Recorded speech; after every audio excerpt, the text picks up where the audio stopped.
Olá a todos e a todas, sejam muito bem-vindos à nossa sala temática Economias Regenerativas. Nesta hora que passaremos juntos, gostaria que fosse uma oportunidade de diálogo a um repensar ao nosso estilo de vida. Mas o que realmente é uma economia regenerativa? Imaginem uma proposta econômica com um desenho equitativo e com prosperidade compartilhada. Eu me chamo Fátima Lambeck e sou uma embaixadora Lixo Zero. Se em nossas cidades isso já fosse uma realidade, quais impactos poderiam ser gerados quando o sistema comercial e empresarial estão preocupados em regenerar a sociedade e o meio ambiente no seu território? Agora passo a palavra para os nossos convidados de hoje. Primeiramente, falará Maria Helena Fonseca, que representa a Associação Nacional de Economia de Comunhão, AMPECOM. Logo depois, Débora Rocha, que falará sobre o Sistema B Brasil. Olá, eu sou a Maria Helena, eu sou uma curitibana. Aqui em Curitiba faz muito frio nessa época de julho. Acredito que temos muitas temperaturas climáticas distintas nesse evento. É uma grande alegria, é um prazer estar aqui. Eu faço parte da Economia de Comunhão, que é um movimento global localizado no contexto das novas economias e atualmente ocupa a posição de diretora-presidente da Associação Nacional por uma Economia de Comunhão, que é a organização que articula e representa civilmente esse movimento aqui no Brasil. Também nós estamos envolvidos com a organização da Economia de Francisco. E aqui eu vou compartilhar a minha fala com uma organização, um movimento extremamente caro a nós, que atua também no contexto do ecossistema de impacto social no Brasil e no contexto da construção dessa nova economia que sonhamos, que é o Sistema B Brasil. Então, eu compartilho aqui a fala com a querida Débora Rocha, que está aqui também para compartilhar esse espaço conosco, juntas. Olá a todos e a todas. Maria Helena, uma alegria compartilhar esse painel com você. Eu sou Débora Rocha, faço parte do Sistema B Brasil. Eu sou arquiteta urbanista de formação e hoje, nessa conversa, minha intenção é falar um pouquinho como que o movimento B, a nossa visão de mundo e o que a gente está fazendo de forma bem concreta e pragmática para uma mudança cultural que é muito necessária, né? Nesse tempo, estamos em 2021, sobre uma pandemia que avassala o mundo todo, e é um grande momento de que não tem, eu acho que uma pessoa que não está pensando em o que a gente precisa mudar para trazer relações que são mais saudáveis e que, de fato, a vida prevaleça em todas as nossas relações. Então, os sistemas econômicos, eles têm um papel fundamental nisso, e eu vou trazer um pouquinho da perspectiva das empresas, o que a gente está pensando e fazendo para transformar um pouco desse contexto que a gente está vivendo hoje. Um prazer compartilhar essa fala. Eu esqueci de dizer da onde eu vim também, no campo do conhecimento. Eu sou, como formação, advogada, eu tenho mestrado e doutorado nos temas que pesquisam partilha de poder político, participação social e democracia. Sou professora universitária também, empreendedora social, né, e ativista das novas economias. Também sou mãe, uma mãe apaixonada e muito feliz com a maternidade. Então, para começar essa conversa, o tema desse nosso espaço são economias regenerativas, né?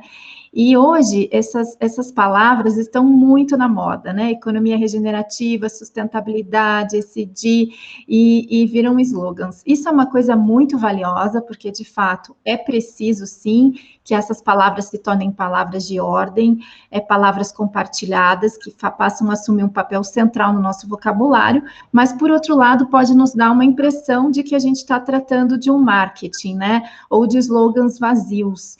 E o que nós pretendemos propomos aqui é refletir com vocês a profundidade dessas narrativas e o que os nossos movimentos e organizações estão procurando fazer para contribuir que elas se tornem, de fato, narrativas culturais presentes e dominantes que definam, inclusive, alterem as regras do jogo, né? A primeira coisa muito importante de colocar, não como marcando, sim, uma posição, mas com profundo respeito a quem diverge, né? Nós acreditamos numa mudança que se dá no redesenho do atual sistema econômico, no qual a gente atua a partir do sistema econômico atual. Então, não trabalhamos com a ideia de ruptura sistêmica, né? E trabalhamos com a ideia de uma reconstrução do capitalismo por dentro, né? A partir das suas estruturas, porque é o que nós podemos fazer hoje. Não temos como derrubar o Brasil, derrubar o país, e, obviamente, temos um profundo respeito por quem adota uma postura de crítica, né, de constante crítica. As críticas são importantes, mas a opção das nossas organizações é trabalhar a partir daquilo que é possível fazer agora, com os recursos disponíveis, para que a mudança comece agora, né? Então, isso é um aspecto bastante importante. E, justamente, a próprio conceito de economia regenerativa, que a Débora vai poder aprofundar, que é uma das agendas centrais do movimento B Global, ele é um conceito assim, tem inúmeras significações que conferem esse conceito, mas o importante é justamente que ele parte dessa mudança que se dá por dentro desse nosso atual sistema. Agora, mudando a cultura, mudando a mentalidade, esse é o ponto central, o que diverge do conceito de sustentabilidade, não colocando a sustentabilidade numa posição pejorativa, de forma alguma, é apenas para distinguir. Quando a gente fala de regeneração, nós estamos falando de uma mudança de cultura, de uma nova forma de viver, de nos relacionar com os recursos, com as pessoas e com o mundo, né? Numa nova forma de conceber a atividade econômica, numa nova forma de conceber a forma como a gente se relaciona com o entorno. Então, feitas essas premissas, né, eu vou compartilhar com vocês um pouco da história da Economia de Comunhão, que é a organização da qual eu venho, né? A Economia de Comunhão, ela nasceu aqui no Brasil em 1991, e justamente ela nasce de dentro, não vou dizer de dentro, mas ela parte de uma inspiração feminina, né, de uma mulher que não era latino-americana, mas que tinha um profundo envolvimento com as questões sociais no Brasil. Chiara Lubich é a fundadora de um movimento de matriz cristã, porém ecumênico, aberto a todas as religiões, inclusive a pessoas que não possuem convicções religiosas, que justamente foi fundado no período das guerras, né, no século XX, propondo a fraternidade universal por meio de ações concretas e por meio de mudanças culturais. Ela foi uma grande líder que caminhou pelo mundo inteiro, conversando com lideranças de diferentes religiões, inclusive lideranças políticas de esquerda, direita, justamente colocando que era preciso trabalhar pelo bem comum, pelo bem do mundo, pelo bem do planeta. Já no século XX, ela andou pela ONU, recebeu prêmios da Unesco, inúmeros doutorados honoris causa, e quando veio ao Brasil, ficou extremamente incomodada com a desigualdade social. E ela fez uma pergunta muito básica: por que todo esse recurso que faz esses arranha-céus tão grandiosos, essa tecnologia que já começava a despontar com toda a força na década de 90, a redemocratização, a potência dos movimentos da participação social na redefinição do sistema político, por que esse poder econômico não está circulando? Por que os recursos estão concentrados? E ela propôs a um grupo de empresários que estava no seu entorno, empresários e empresárias, de que se constituíssem empresas que colocassem as relações e um dos seus objetivos centrais, críticas de gestão fundamentada em valores éticos, transformando a gestão da empresa num momento de vivência da ética profunda, né, revendo a forma de relações hierárquicas, compartilhando decisões, colocando as pessoas no centro dos processos de produção da vida, né, da economia e da vida, e que os recursos fossem compartilhados de forma muito concreta. pelas empresas e pelas pessoas, porque era preciso compartilhar recursos que estavam concentrados. Porém, assim, ela disse, né, no seu discurso, é preciso mudar a cultura, nós precisamos mudar a nossa forma de nos relacionar com esses bens, não basta redesenharmos empresas. A cultura que se vive nas empresas tem que ser uma nova cultura de vida, uma cultura de consumo consciente, de sobriedade, de compartilhamento, de reconhecimento, de equidade, de igualdade. Essa cultura deve ser uma cultura de gestão e uma cultura de vida que forma novos cidadãos e cidadãs, né? Novas gerações orientadas por uma nova forma de conceber a vida. E esse conceito de fraternidade universal foi o conceito que fundamentou o nosso nascimento. Então, a gente vem desse lugar, que é um lugar de valores de matriz judaico-cristã. Isso é importante, porque muitas pessoas pensam que somos um movimento católico, e eu gosto muito de dizer isso. Nós nascemos de valores éticos cristãos, mas nós somos um movimento econômico e cultural do mundo, para o mundo, feito para o mundo, né? Para todos aqueles e aquelas que desejam se engajar com essa causa. Na década de 90, esse discurso, ele não era um discurso tão comum como hoje, graças a Deus né? Na década de 90, a gente tinha economia solidária, nós tínhamos cooperativismo e a responsabilidade social empresarial, que naquele momento tinha uma agenda forte da filantropia, da realização de ações de responsabilidade. E a nossa contribuição naquele momento de nascimento, em 90, foi justamente pensar que o momento da produção, a atividade econômica, ela tinha que ser ética, né? Essencialmente ética, né? Justamente para começar a repensar a forma de desenho das estruturas empresariais e corporativas e também subsidiar futuras mudanças no campo das políticas públicas. Isso, lá na década de 90, era um discurso que começava a vir com muita força, com a democratização. E aqui no Brasil, nós nos colocamos hoje num movimento muito amplo, né? E num lugar muito maior, que é o ecossistema de impacto social, que nasce muito entrelaçado com as novas economias, que justamente é formado por organizações, movimentos, pessoas que querem, né, transformar a economia, querem transformar o trabalho e que querem promover a transformação a partir do trabalho, com novas concepções de sucesso, redesenhando o que é sucesso, reconsiderando o que é uma gestão eficiente e redesenhando também a relação das pessoas com o planeta.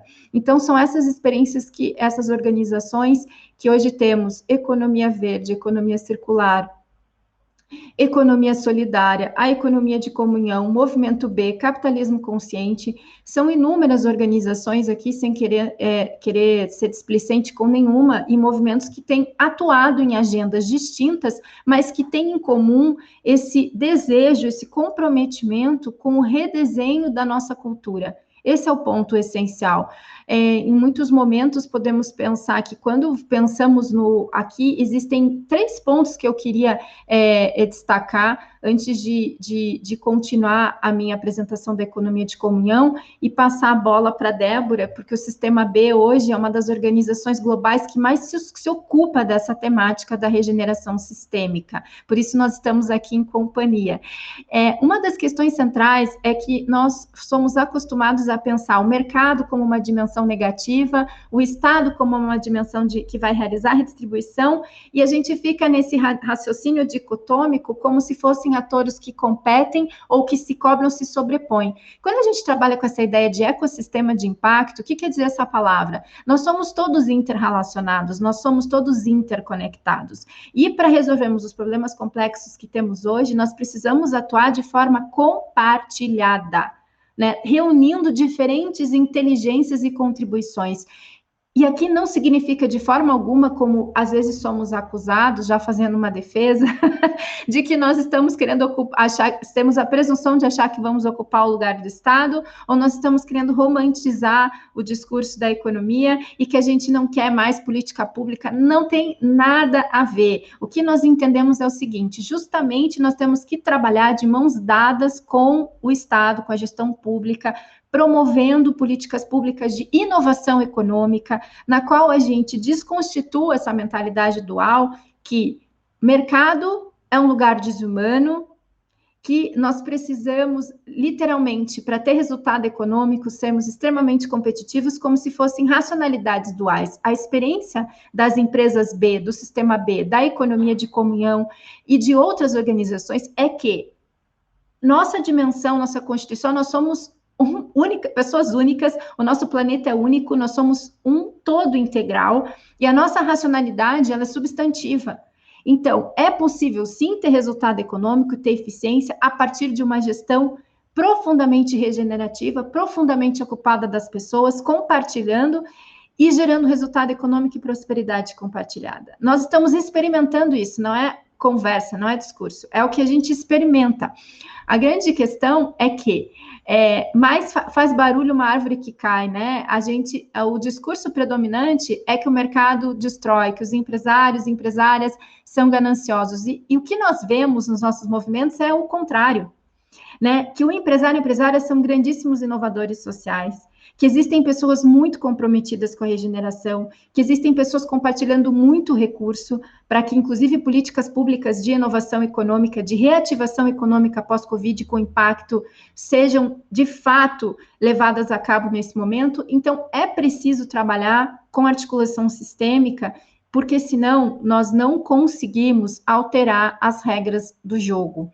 Então, a gente vem aqui para trazer a nossa experiência e justamente para trazer essa narrativa que a articulação que a nossa ação é articulada e que o nosso pensamento tem que ser complexo. Ele tem que ter essa visão global. E justamente as gerações que vão vir depois da nossa nem vão ter essa dualidade. Eu tenho que escolher entre gerar impacto social ou ganhar dinheiro. Você vai escolher as duas coisas, porque é possível se fazer as duas coisas de forma equilibrada, eticamente genuína, comprometida com a regeneração sistêmica, com a regeneração do planeta. Esses são os pontos centrais. E me encaminhando para a conclusão da minha fala, o que é a economia de comunhão, né? Eu falei aqui nossos valores de fundo, os nossos fundamentos, o que motivou o nosso nascimento, mas o que nós efetivamente fazemos hoje, né? Nós temos 3 eixos de atuação aqui no Brasil: o empreendedorismo com propósito, né? Projetos de superação de vulnerabilidade social e econômica e disseminação cultural.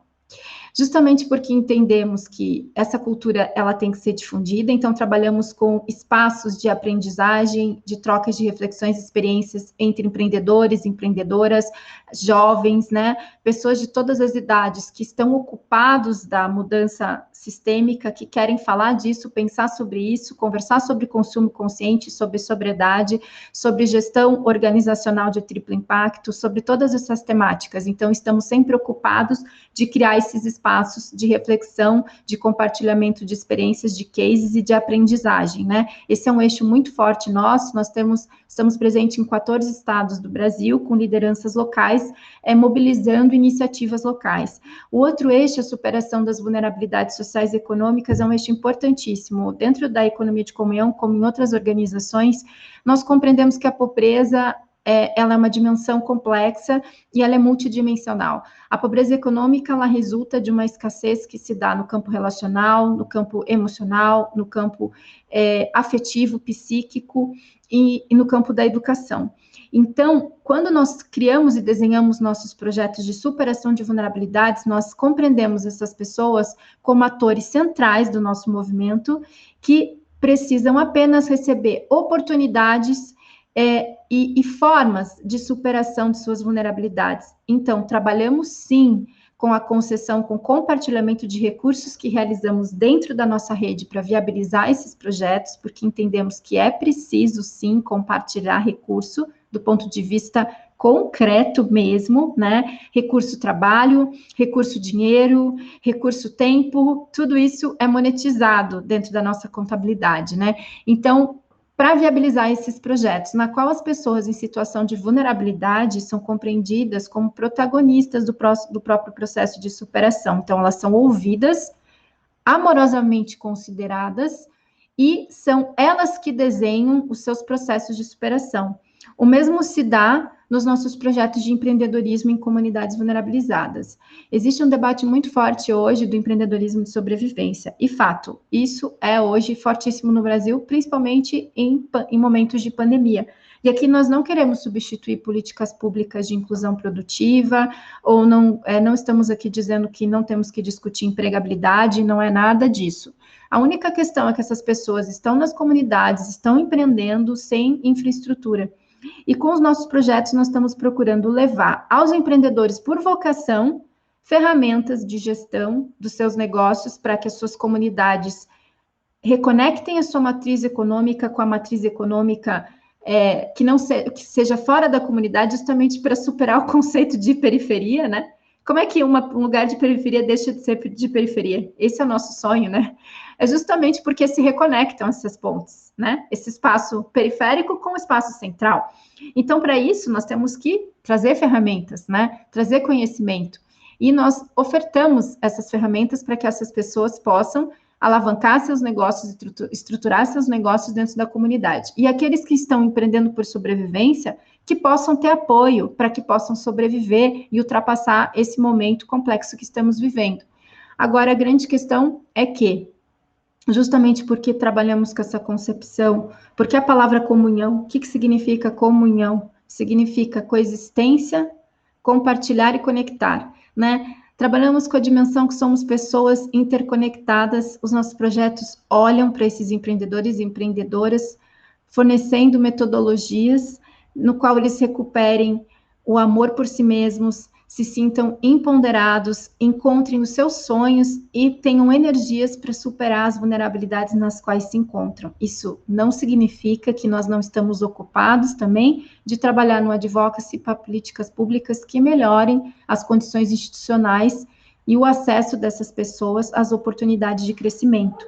Então, fazemos as duas coisas, né? A nossa agenda central, ela ocupa-se do empreendedorismo com superação de vulnerabilidades e do empreendedorismo com propósito, e no campo do advocacy a gente trabalha colaborando com outras organizações que têm isso como agenda central.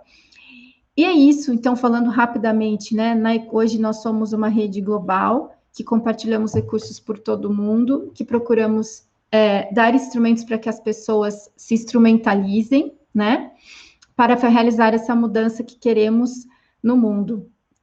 Agora, eu vou aqui passar a bola para minha querida companheira Débora, que está aqui compartilhando essa fala, para ela contar profundamente como que o Sistema B tem se ocupado dessa agenda, que é um grande parceiro nosso. Né, Débora? Obrigada, Maria Helena. Nossa, a tua fala me despertou muitas reflexões e eu acho que o que eu posso contribuir, trazendo a experiência do Sistema B, eu acho que, em primeiro lugar, trazendo esse contexto de que o nosso movimento, ele vem também de um incômodo, né, dessa leitura de uma realidade que existe, né, na postura de algumas empresas e também nas limitações que outras empresas tinham até então, até a gente começar a puxar essa pauta, de que quando você quer, de fato, empreender com propósito, que é trazer um benefício, o B de Sistema B é benefício, então, trazer um benefício para a sociedade e para o meio ambiente ao mesmo tempo, era algo que até a Fundação do Bileb, né, que é a nossa organização fundadora, ainda era uma discussão muito incipiente. Então, a partir disso, hoje nós somos uma rede global de parceiros, estamos em todos os continentes, temos mais de 4.000 empresas certificadas no mundo e mais de 400.000 utilizando a ferramenta de avaliação de impacto para medir, né, como que esse negócio se expressa no mundo. E esses incômodos que você apontou, Maria Helena, acho que eles estão muito presentes no nosso fazer, porque o movimento B, como a gente tem a medição de impacto, que já traz uma concretude para que essas empresas possam ver o seu modelo de negócio, como que o impacto que elas causam, não só na própria economia, né, mas na vida das pessoas, isso é muito concreto. Então, acho que essa é uma questão, assim, que eu gosto de frisar, como a Maria Helena colocou. Eu acho que os valores, eles sempre são muito importantes, inclusive quando a gente fala, né, de regeneração, que que é o tema central desse painel. Eu acho que esse é um valor a ser perseguido, e isso está na nossa estratégia, na nossa inspiração do nosso fazer, do nosso dia a dia. Então, quando a gente fala em empreender com um propósito, tem a ver com isso. Que a gente possa sempre lembrar de que a vida, né, que ela é regenerativa naturalmente, é como se a gente estivesse desaprendendo um jeito de ser e estar, que é o que é predominante hoje. Então, quando a gente olha toda essa desigualdade social, as mazelas que nós, como humanidade, estamos produzindo, esse movimento do, opa, pera lá, eu acho que está na hora de fazer de novo, eu diria que, fazer de novo não, fazer diferente, é o que sustenta toda a atuação do movimento B. E nesse sentido, é importante colocar que, além dessa grande inspiração, né, que vem desses incômodos de não concordar com a forma com que as coisas estão, e principalmente entendendo que o nosso sistema econômico, ele pode produzir muitas coisas maravilhosas, mas a gente precisa colocar em perspectiva que a gente tem muitos desafios, principalmente se a gente olhar nesse contexto de pandemia, como eu falei anteriormente, onde a gente tem um crescimento muito grande do número de bilionários, mas só aqui no Brasil, então eu vou falar da realidade de 2021, né, 20 novos bilionários entrando na lista da Forbes, ao mesmo tempo que 150 milhões de brasileiros entrando na linha da pobreza, né, não tendo garantido mais um prato de comida por dia na sua casa. Então, a nossa reflexão é qual é o papel das empresas nesse contexto. Então, como a Maria Helena falou, a gente não é um movimento que prega qualquer tipo de desvinculação ou ocupar outros espaços, mas muito de refletir sobre o nosso papel dentro desse contexto que a gente chama de ecossistema, né? Então, quando a gente pega uma referência mais natural, que talvez fique mais fácil fazer a correlação, quando a gente pensa num ecossistema como a nossa Mata Atlântica, estamos aqui, eu também estou em Curitiba, como a Maria Helena, né, então o nosso habitat é aqui, mas imagino que no Brasil tenham pessoas, né, da Amazônia, do Cerrado, da Caatinga, mas quando a gente pensa em ecossistema, o ecossistema ele não é feito só por um tipo de árvore, né, mas a gente tem diversos elementos que compõem esse ecossistema. E quando a gente pensa nos sistemas econômicos, a mesma coisa, né, qual é o papel das empresas dentro do nosso ecossistema, mas ainda assim a gente faz essas parcerias e atua de forma em rede e sistêmica, porque essa mudança de cultura a qual a Maria Helena se referia, tem a ver com as mudanças de relações. Então, não tem a ver com mudança de papel, mas tem mudança de relação.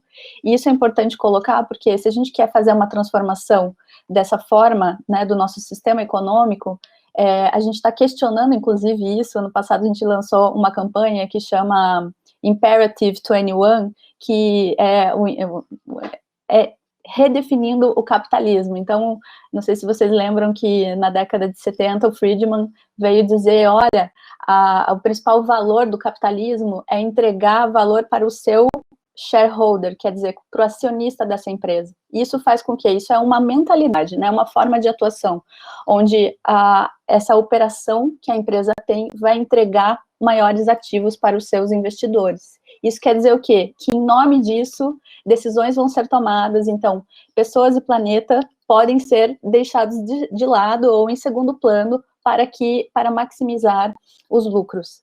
E aí, a gente vem questionar isso. Então, o movimento B se coloca muito nesse lugar de nós queremos entregar valor para os nossos stakeholders. Essa é uma palavra que é muito central, vocês vão ouvir muito a gente falar nisso, mas isso quer dizer o quê? Cadeia compartilhada é para todos os envolvidos. Então, assim como no ecossistema, quando a gente pensa em todas as relações para que esse ecossistema permaneça e seja regenerativo, porque a vida acontece naturalmente, a regeneração é a vida, né? No nosso caso, a gente está pensando a mesma coisa. Como que esse sistema econômico que nós estamos inseridos e através da nossa atividade, a gente consegue ter relações mais saudáveis para os nossos fornecedores, com os nossos colaboradores, com o planeta. Então, essa é o grande pensamento por trás das empresas B da nossa atuação. E como que a gente mede isso, né? Porque mais do que trazer essa inspiração, e muitas vezes a gente é acusado, né, os abraçadores de árvore, a gente fala assim, a gente abraça a árvore também, alguns não, alguns sim, e tá tudo bem, porque a diversidade é isso, a gente acolhe a expressão de cada um. Mas uma coisa que é importante é que nós temos concretude. Por quê? Porque para se tornar uma empresa B certificada, é preciso passar pela avaliação de impacto. Então, nós temos uma ferramenta que ela é gratuita, está online em diversas línguas, e ela é personalizada dependendo do tipo de atividade, do tamanho da empresa. Então, o momento do cadastro ele é muito importante porque ele vai abrir a avaliação de acordo com o perfil da empresa. E após passar por esse processo de avaliação, se a empresa for elegível, né, porque existem várias condições para que a empresa possa se certificar, então ela pode se tornar uma empresa B. Mais do que o processo em si, né, eu gostaria de ressaltar que essa medição ela é muito importante, independente, né, é uma ferramenta sigilosa, então toda e qualquer empresa pode usar a nossa ferramenta, mas ela faz uma avaliação 360 graus da empresa, então a gente não certifica um produto ou um serviço, mas a gente olha para a empresa como um todo. Então, como é uma ferramenta sigilosa e acessível a todos, então quem quiser pode acessar, usar, como uma forma de olhar para si mesmo, né? Sempre nos perguntam qual é o principal desafio que uma empresa tem de ser B, e eu acho que é a coragem de olhar para si mesma, de olhar esse raio-x e ver quais são os seus pontos fracos, quais são as políticas que ainda não existem, quais são as medidas que não estão sendo tomadas, né? Então, a coragem de se olhar, eu acho que é o principal desafio. E passado isso, a gente sabe que a gente tem muitos recursos para poder ajudar, né? Seja a criar novas estratégias de impacto, né, para essa empresa, seja para melhorias, né, dessas políticas, enfim. Então, a avaliação, eu acho que ela é um ponto, mas ela não é tudo, né, porque ela pode ser um caminho, inclusive a própria certificação, porque existem vários tipos de certificação no mundo, e o selo B, a gente sempre fala, né, que ser B não é uma posição, mas é uma direção. Por quê? Porque quando você consegue, né, ser certificado, você está dizendo que você está buscando uma melhoria contínua para o seu negócio, e essa certificação, ela tem a validade de 3 anos. Então, a empresa tem 3 anos para continuar nesse desenvolvimento contínuo, porque após 3 anos ela precisa se recertificar. Então, essa recertificação, o que acontece? A ferramenta, ela aumenta os critérios de avaliação. Então, se você não continua se desenvolvendo, após 3 anos você não consegue recertificar. Então, isso quer dizer o quê? Que hoje, essas 4.000 empresas certificadas, elas estão dizendo que eu não vou me acomodar, eu não vou usar esse selo só para dizer que, olha, eu sou legal, né, e vou ficar aqui sentado e vendo a coisa toda acontecer. Não, eu consegui, mas eu quero ser melhor para a minha organização, para as pessoas e para o planeta. Então, nesse sentido de uma melhoria que é contínua e uma busca de transformação, acho que as relações que a gente estabelece também vão se transformando. Então, uma das pautas que a gente, além de redefinir o capitalismo, que está muito ligado ao nosso principal, a nossa principal visão, que é redefinir o sucesso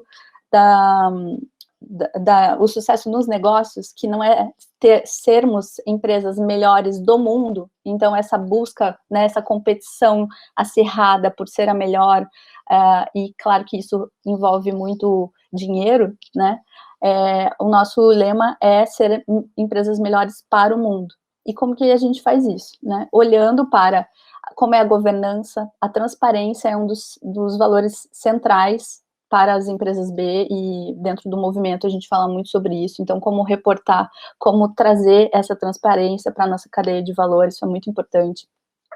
como a gente cuida dos nossos colaboradores, a nossa relação com a comunidade. Então, os nossos fornecedores, eles não são apenas alguém que nos entrega algo que vai ser transformado, mas são pessoas que também têm suas relações e sua cadeia, né, de valor. Então, essa relação, para nós, é muito importante. O impacto no meio ambiente e a relação com os clientes. Então, esses são os 5 pilares da avaliação e que sempre regem as nossas ações.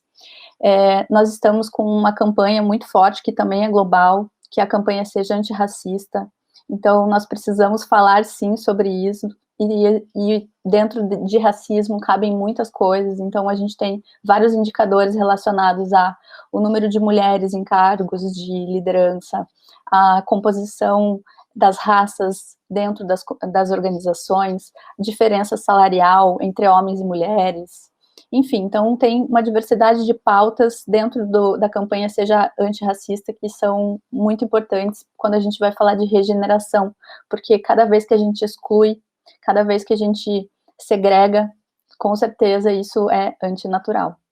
E uma outra campanha que é muito importante, que no final desse mês quero convidar a todos e a todas para participarem do nosso Summit, do Climate Summit, já aquecendo, né, o nosso corpo para participação na COP no final do ano, mas o Climate Summit, ele vai falar muito sobre as mudanças climáticas, que são outra pauta que, querendo ou não, ambientalistas ou não ambientalistas, eu acho que esse tema, eu acho que ele é indiscutível, e o papel das empresas nessa temática é central. Então participem, são 3 dias de evento, né, 28, 29 e 1º de julho, e nós vamos falar bastante sobre a atuação das empresas nas mudanças climáticas. E eu queria falar um pouquinho, já trazendo um pouco mais de concretude, né, eu falei um pouco de forma geral sobre o movimento B e sobre o papel do sistema B no apoio das empresas que querem medir o seu impacto e melhorar, enfim, como que isso acontece, e queria trazer alguns exemplos, já que a gente está falando de cidades lixo zero, né, é importante trazer um pouco da atuação de algumas empresas relacionadas aos resíduos. Então, sempre correndo o risco de esquecer ou de falar de algumas e não falar de outras, então eu queria pedir aqui perdão para as empresas que eu não as citar, mas queria trazer alguns exemplos para que os gestores públicos hoje presentes, eles tivessem um pouco dessa compreensão de como que o nosso discurso se materializa. Então, eu queria trazer a experiência da Bumera, que é uma empresa que trabalha com engenharia circular. Então, eles desenvolveram a Circular PAC, que é uma metodologia própria, né, de transformação de resíduos para reinserção na cadeia produtiva e reutilização. Então, a Bumera para mim, é uma empresa muito inspiradora, e ela tem uma parceria com uma outra empresa B, que é a Positiva, que veio também do incômodo do descarte do plástico nos mares, nos oceanos, e aí a Positiva fez essa parceria com a Bumera. Então eles retiram, né, compram resíduos de cooperativas de catadores no litoral de São Paulo, e eles transformaram esse plástico que vem dos oceanos em plástico que hoje abrigam os produtos da Positiva. Além disso, esses produtos que a Positiva vende são produtos que são biodegradáveis, então que todos os metais pesados, não tem metais pesados, e fizeram toda uma pesquisa pensando em quais são esses produtos que a gente usa no dia a dia, seja para limpeza diária, e agora estão começando com uma linha de higiene pessoal também, que sejam o mais naturais possíveis e que degradem menos o meio ambiente. Então a gente não está pensando só no resíduo em si, mas pensando na cadeia como um todo. Então, uma embalagem que vem com recursos reaproveitados, né, que viraram lixo, porque na natureza, então, fazendo essa correlação de novo, né, do conceito de regeneração com vida e com economia, né, na natureza, segundo a permacultura, não existe lixo, é um conceito muito moderno, e por quê? Porque na natureza não existe resíduo, tudo a natureza é circular, né, esse ciclo de vida, morte e vida acontece o tempo inteiro. Então, a partir do momento que a gente começou a criar, então, a gente como humanidade, criar relações onde existe um acúmulo de energia, porque aí na permacultura é isso, né? O resíduo é acúmulo de energia. Essa energia acumulada quer dizer o quê? Que ela vai ficar parada em algum lugar. Então, não sei se vocês já viram aquele documentário Seaspiracy, fala muito sobre isso, né? A quantidade de plástico que a gente tem nos oceanos é enorme. Isso que eu não estou nem focando nos resíduos que a gente está enterrando ou que são descartados aí na terra de forma inadequada. Mas quando a gente olha para o descarte ou para esse produto, né, essa embalagem de plástico que foi usada muitas vezes uma vez só, por 10 segundos, 15 segundos, ou que seja por 1 hora, ela vai ter uma vida, ela tem um uso muito curto e vai demorar muito tempo para se recompor. Só que com a velocidade de consumo que a gente tem hoje, qual é a capacidade de regeneração que a gente tem de todo esse plástico? Muito baixa, né? Então, nesse caso, falando sobre a atuação da Boomera com a Positiva, a gente é uma tentativa de diminuir esse impacto que esse plástico já produzido já teve no planeta. Então, são empresas que trabalham nas 4 prioridades relacionadas a quando já existe a geração do plástico, né? A redução, a reutilização, reciclagem, tratamento e disposição final. Mas eu gostaria de chamar a atenção que é muito importante que a gente crie campanhas, políticas públicas, incentive cada vez mais a prioridade principal que está lá na nossa política de resíduos sólidos, que é a não geração. E a não geração, ela é muito importante, né? Então, nós temos a Menos um Lixo, o Meu Copo Eco, a Be Green, que são empresas que trabalham justamente nessa conscientização e na criação de produtos e serviços para criação dessa nova cultura, então, para que a gente seja, de fato, lixo zero. Então, por exemplo, né, a Menos um Lixo tem copos que são retráteis para você ter sempre na bolsa, para que você não precise usar nenhum tipo de descartável. Então, é um copo, mas você pode usar como prato, como outras formas. A ideia é não usar, não gerar esse plástico de uso único e rápido. Então, a Be Green também tem uma linha de produtos, seja não só copos, mas para a casa toda, os canudos reutilizáveis, agora uma linha de higiene pessoal também. O Meu Copo Eco também tem uma linha corporativa, personalizada. Então, assim, quando a Maria Helena trouxe a necessidade da gente transformar uma cultura, o Sistema B tem muito essa visão, e a nossa ação é sempre pensada de forma sistêmica e coordenada, porque não é uma relação que vai mudar uma cultura, mas porque a cultura são justamente um conjunto de práticas e de relações.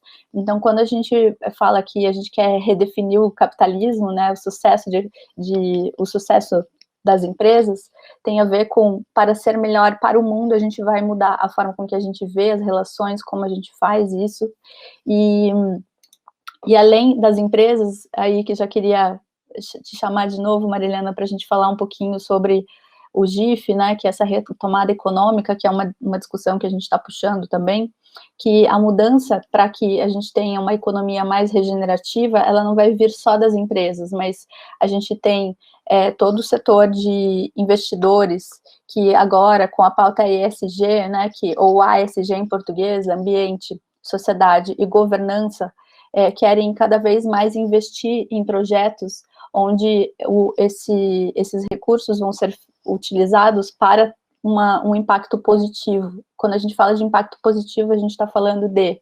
empreendimentos, empresas que têm esse propósito de trazer um valor, né, compartilhar valor com a sua cadeia, com o ambiente e com as pessoas, gerando lucro, né? Então, esses 3 valores caminham juntos. Então, o papel dos investimentos é muito grande, e cada vez mais a gente está vendo que como as finanças têm um papel importante e estão falando e pressionando as empresas, inclusive, em melhorarem suas práticas para receber investimentos. Além disso, a gente tem o papel dos governos, né, na criação das políticas públicas, para que a gente possa, de fato, ter uma economia com impacto positivo. Então, esse incentivo e a criação de um arcabouço e também de um ambiente favorável para o empreendimento de impacto é outro pilar que é importante nessa mudança sistêmica. A academia, né, como a gente ensina, eu também sou professora, e o que a gente, essa geração que a gente está formando, é importante que ela já venha com esse novo olhar, né?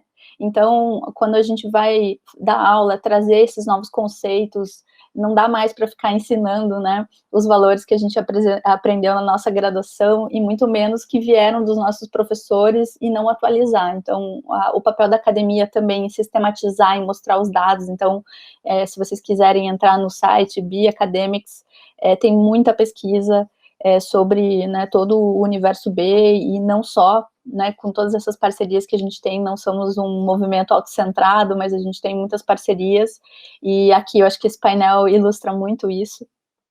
E, por fim, os nossos consumidores, e não só os nossos, mas eu acho que a questão do consumo, ela, além de crescer, ela está cada vez mais se conscientizando e buscando novas atitudes das empresas. Então, para que a gente tenha, de fato, uma mudança de cultura, a gente precisa mudar sistemicamente. E todos esses 5 stakeholders, né, que eu acabei de citar, investidores, empresas, governos, academia e os consumidores, todos juntos temos nosso papel e podemos fazer essa mudança que queremos ver no mundo. E então queria te convidar, Maria Helena, para a gente falar um pouquinho sobre o GIF e sobre o papel, né, das políticas públicas. A gente está com o tempo estourado, vamos fazer só um percurso bem rápido, assim, só para fazer uma provocação, né? Vamos lançar uma provocação, já que o tempo estourou. O GITRI, ele foi uma iniciativa impulsionada pelo Sistema B, vejam como nós somos, assim, democráticos. Eu vou falar de uma iniciativa do Sistema B Internacional, foi impulsionado pelo Sistema B Internacional, Grupo de Reativação Econômica, Grupo de Trabalho para uma Reativação Econômica de Triplo Impacto. Ele foi constituído com lideranças de toda a América Latina, envolvidas com novas economias, comprometidas com o triplo impacto em diversas instâncias e interfaces, e justamente promoveu 5 espaços de conversação internacionais sobre temáticas, entendendo o contexto do Covid, da pandemia, como uma oportunidade de impulsionar uma reativação econômica de triplo impacto, promovendo políticas públicas comprometidas com inovações econômicas. Então, fizemos um caminho de 9 meses de aprofundamento de políticas públicas. Nós mapeamos 47, refinamos para 12, depois chegamos em 3, para justamente oferecer essas políticas públicas devidamente fundamentadas, amparadas, para que governos, gestores públicos, funcionários públicos pudessem atuar na implementação dessas políticas públicas nas suas diversas esferas de governo e atuação, chamando também cases, né, que foram gestados no âmbito da atuação do Sistema B Internacional, como de Mendoza e de outros países, né, do Peru, Panamá, onde há esse comprometimento com inovação econômica, com políticas públicas de triplo impacto.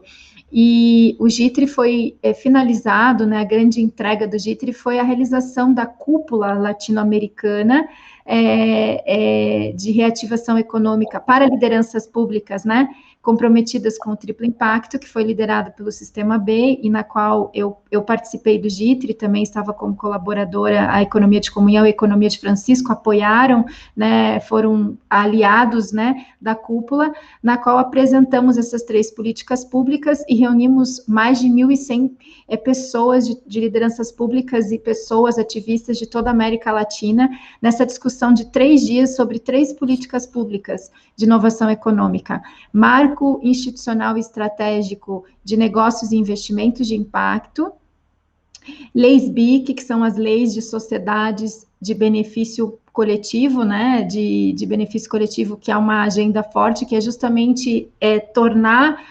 juridicamente estruturado essas empresas que assumem esse compromisso, né, garantindo que esse compromisso é também juridicamente consolidado, garantindo essa alteração da regra, né, de como a empresa funciona, mudando a mentalidade jurídica da estruturação de uma empresa, concebendo ela como um bem comum, né, um bem comum que tem um compromisso, né, com a regeneração sistêmica, e as compras públicas de triplo impacto, que justamente trabalham com essa perspectiva de alocar recursos, né, no lugar onde a economia está comprometida com o triplo impacto. Então, essa iniciativa foi sensacional, foram 3 dias maravilhosos, onde agregamos lideranças públicas e ativistas de toda a América Latina, né, Débora? Estamos apenas começando, né?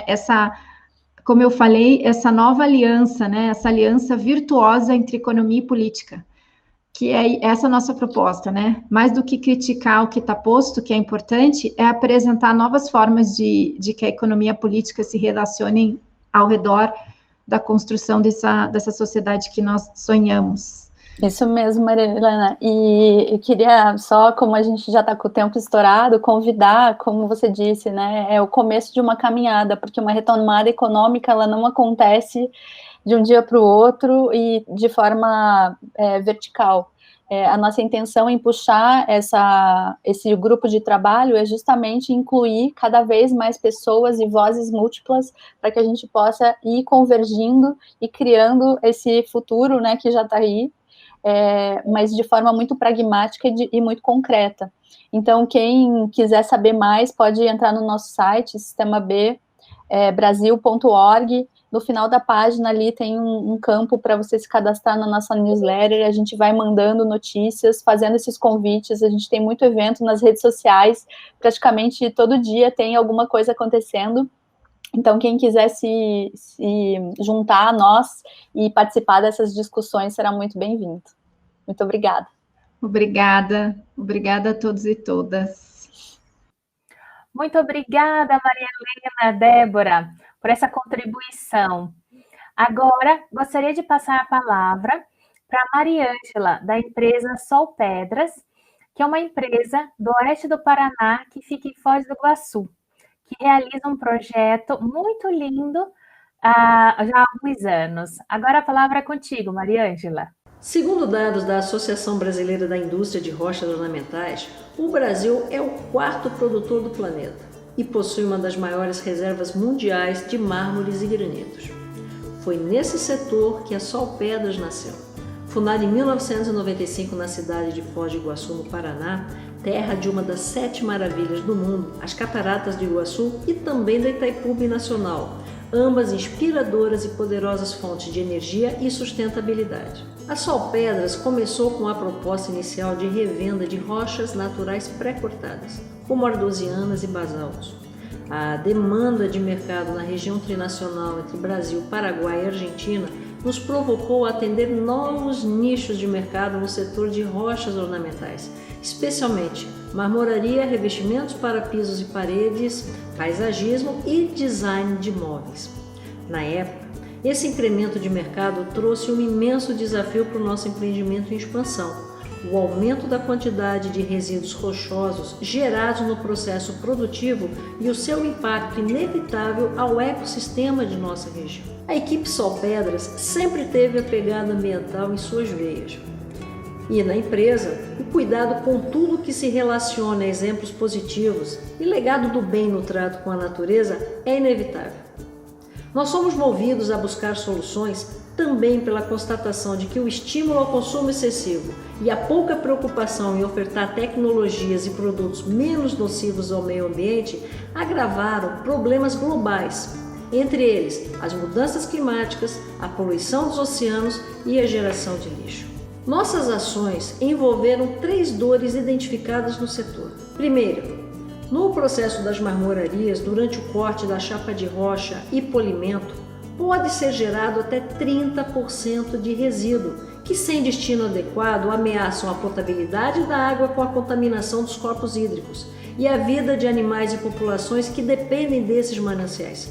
bem como a contaminação do solo, poluição atmosférica e a desfiguração da paisagem. Segunda dor: a ausência de políticas municipais adequadas para o descarte de resíduos rochosos de marmorarias. Não nos parece possível tratar o lançamento dos rejeitos em aterros como forma ideal, pois mesmo que sejam aterros construídos conforme as normas técnicas, o resíduo lá permanecerá para sempre. Ou seja, na verdade estamos apenas mudando o seu local de armazenamento e transferindo o problema sem solucioná-lo de fato. E a terceira dor: a falta de conscientização de estudantes e profissionais do setor da construção civil, além do consumidor final, sobre sustentabilidade ambiental e consumo consciente. Para enfrentar os desafios, nós pesquisamos e criamos, no ano de 2000, um programa de logística reversa até zerar o impacto dos nossos resíduos rochosos no meio ambiente, por meio da junção inovadora de processos, serviços e produtos. Foi o que denominamos de Programa Resíduo Zero para Marmorarias, ou PRZ. Esse programa consiste no aproveitamento dos rejeitos da própria empresa e de outras empresas do segmento, transformando-os em produtos sustentáveis. Entre eles, mosaicos, seixos, granilhas, britas. Além disso, o PRZ inclui a captação e reaproveitamento das águas pluviais no processo de industrialização, com decantação em poços compartimentados num total hoje de 100 metros cúbicos. E também o aproveitamento dos resíduos de serragem e polimento como aditivo na confecção de contrapisos para a construção civil. Em decorrência desse projeto, 3 novas áreas de atuação surgiram: a produção de mosaicos artesanais, seixos rolados, granilhas e britas. E como resultado, a empresa alcançou a condição de lixo zero derivado de seus processos produtivos e conseguiu abrir novos nichos de mercado com produção a baixo custo de matéria-prima. Considerando apenas os compradores diretos, o PRZ atende aproximadamente 900 clientes ano, o que tem representado um aumento de 12% sobre o valor do faturamento bruto. Desde 2012, o Programa Resíduo Zero vem participando de mostras e feiras internacionais de inovação, empreendedorismo e sustentabilidade, e recebeu até o momento 4 premiações e certificados nas categorias de inovação, sustentabilidade e proteção ambiental. Isso aconteceu no Espírito Santo, no Brasil, em Kunshan, na China, e Luanda, em Angola. Neste século, a questão da preservação ambiental se incorpora em escala cada vez maior à vida das pessoas.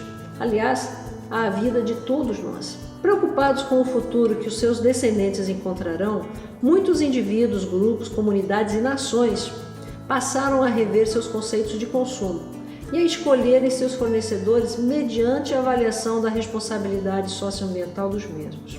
Na prática, o consumo ambiental veio para ficar. A necessidade do desenvolvimento sustentável vem transformando o mindset dos consumidores, tornando-os cada vez mais exigentes e criteriosos com os produtos que escolhem e adquirem. Quando fazem compra, estão de fato exercendo uma responsabilidade social, política e ambiental, indo além dos seus interesses pessoais para satisfazer as demandas atuais. Através do Programa Resíduo Zero, a Solpedras atende parte dessa demanda, oferecendo produtos sustentáveis, diferenciados, com preços competitivos e responsabilidade social. Quanto à geração de conhecimento, a inserção do PRZ desencadeou um crescimento profissional significativo e constante para toda a equipe da Solpedras. Temos ministrado voluntariamente aulas e palestras para alunos de escolas, faculdades e universidades da região trinacional sobre o Programa Resíduo Zero, sobre sustentabilidade e empreendedorismo. Em consonância total com os Objetivos Sustentáveis do Desenvolvimento das Nações Unidas, os ODS, em especial do 8 ao 13, o posicionamento da Solpedras significa, na prática, trabalho em parceria com o meio ambiente, mantendo o foco no uso consciente dos recursos naturais. É o que nós chamamos de consciência sustentável. E aqui fica o nosso convite. Junte-se a nós. Seja uma consciência sustentável por um planeta melhor para todos. Agora chegamos à conclusão da nossa sala. Muito obrigada pela presença de todos. Para mim, realmente foi uma honra moderar este momento. O coração se enche de esperança em ver que não é uma utopia, o nosso futuro já é circular. Obrigada!